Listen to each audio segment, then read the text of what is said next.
Representative government requires a society separate from the government, big enough to control that great power.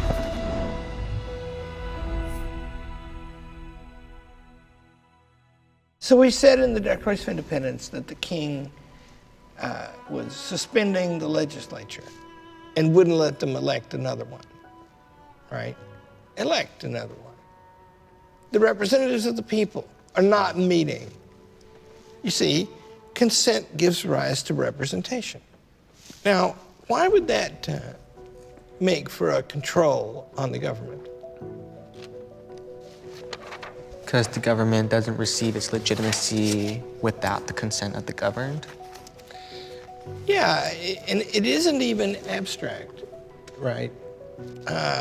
Government is a monopoly, you know. It's if it's true, as we said before, that politics is natural to the human being, that they always live under laws, that it arises from their gift of speech, which is the classical argument and also the founders' argument about government, then there's always going to be government, right? And you're going to be in the government, and it's going to have a monopoly on force. On the other hand, it can't really do anything unless you say it can. And that's not the king's idea. The king's idea is you're going to have kings. It's in the order of nature. I was born to this. I'm going to be the darn king.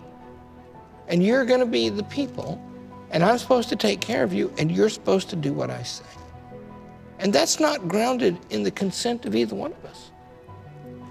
We have this station, we're stuck with it. Once you change that and you say, the government can really only do what you say it can do, that limits it drastically. And how is the government established? What's the first step in the establishment of the American government? Breaking away from the government we were under. Happened in the, yeah, okay, that was good. Happened in the, we have a code. It happened in the what? In the Declaration of Independence. Yeah, we all got that one right. So,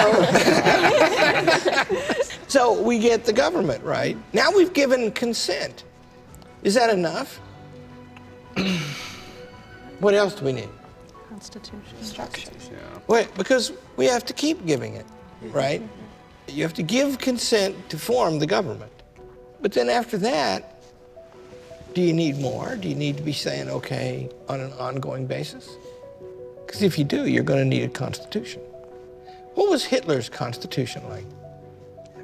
Kind of like believe what I say or die. Yeah, he actually, I don't expect you kids to read my books, so I can quote them. Hitler came to power in 1933, and Hitler wouldn't take the job unless Hindenburg and the leaders of the main political parties would promise to support an enabling act, he called it, that would liberate the government to do whatever it wanted to do. So Hitler's constitution is Hitler's will. And that'll work if one person gets to make all the decisions.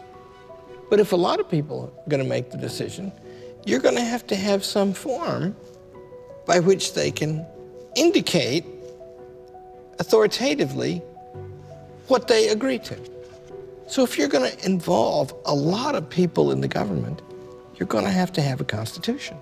You're going to have, and you see why the Constitution has to be different from the things that is actually in the law? Because it prescribes the process by which the ordinary laws would be made. It can't be the same as they, right? So, and that is, by the way, implied right through the middle of the Declaration of Independence when they talk about the king messing with the government all the time in the way that he was doing. You see? So, consent requires representation. And representation requires a written way for that to happen. If you have a constitution, you can spread the decisions out over time. By having representation, we've already said, you spread the decisions out over space, right? You can have a bigger country, and everybody can have a say in it, because they don't have to go there all the time. They can all have the same say in it. But also, over time, government is by nature very powerful. It has a monopoly on power. It has to be like that. Representative government requires a society separate from the government, big enough to control that great power. Thank you for watching. We hope you're enjoying our highlight series and invite you to explore all of Hillsdale College's online courses. They are free and for everyone who loves to learn.